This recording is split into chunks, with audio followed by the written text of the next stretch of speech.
एक नक्सलियों से चुन चुन के इस हत्याकांड का हिसाब लेने के लिए सरकार प्रतिबद्ध है।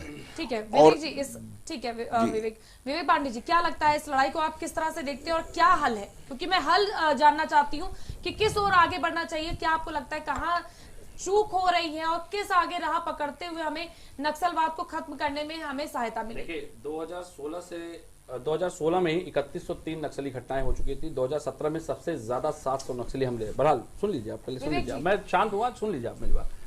सबसे बड़ा फेलियर देखिए कहां हो रहा है। मैं आपको आंकड़े क्यों बता रहा हूं। मेरे आंकड़े बताने का मतलब ये नहीं कि आज मैं इनके ऊपर कोई प्रहार या आरोप लगाने का प्रयास कर रहा हूं। मैं आपको ये बताना चाह रहा हूं, आपका लोकल इंटेलिजेंस फेलियर जो है वो सबसे स्ट्रांग है।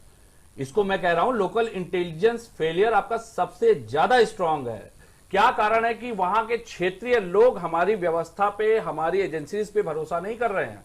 आप इस चीज को समझिए। हमारे यहां सबसे बड़ी समस्या क्या है, जहां पे लूपहोल होता है हम वहां पे वर्किंग पैटर्न की बात नहीं करते, वहां पे सुधार की बात नहीं करते हैं।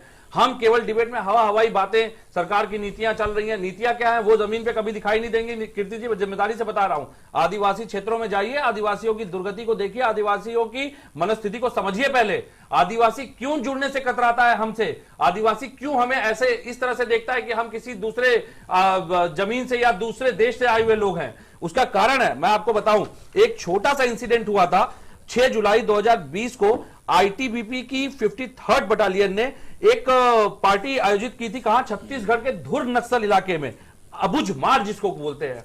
वहां पे उन्होंने क्या किया था, इस जो बटालियन है, इसने वहां पे आदिवासी बच्चों को, परिवारों को आमंत्रित किया, भोजन कराया, सुन लीजिए, अपने हाथों से जूते पहनाए, चप्पल पहनाए, और अधिकारियों की कुर्सी पे उनके बच्चों को जब बिठाया, सुनिए, वही आदिवासी जो पसंद नहीं करते थे, मेरी बात सुनिए, पहले मेरी बात पूरी होने दीजिए। जो आदिवासी पसंद नहीं करते थे एजेंसीज को, उनकी आंखों में आंसू थे, उनका यह कहना था हम अपने बच्चों को आप जैसा बनाएंगे। यूपी में भी आजमपुर, बलिया, गोरखपुर, हर जगह देखे, आपकी भी सरकार सत्ता में थी, तब भी यूपी में किस कदर नक्सलवाद चरम पर था, ये भी हमने देखा।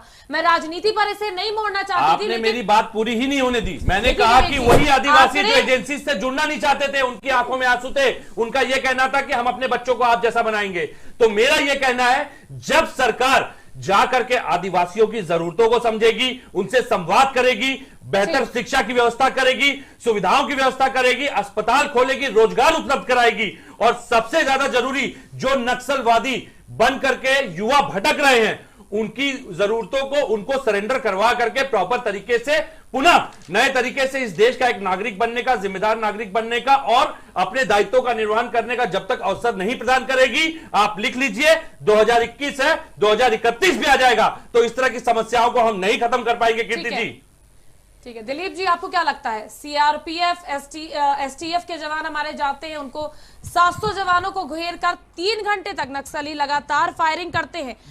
एक मिनट विवेक जी, दिलीप जी, क्या लगता है किस तरह से हम क्या सोल्यूशन निकालें जिससे ये जो तमाम नक्सलवाद के जो हमले होते आए हैं लगातार, पिछले आप हमले चाहे जितने देख लीजिए, हमारे जवानों की शहादत होती चली आई है, कैसे खत्म होगा? मैं दिलीप जी को इंटरप्ट नहीं करूंगा, लेकिन मैं एक लाइन जरूर कहूंगा। आदमी ट्रेंड होता है, कमांडो ट्रेंड होता है, नक्सल ट्रेंड हो सकता है, गोलियां ट्रेंड कभी नहीं होती।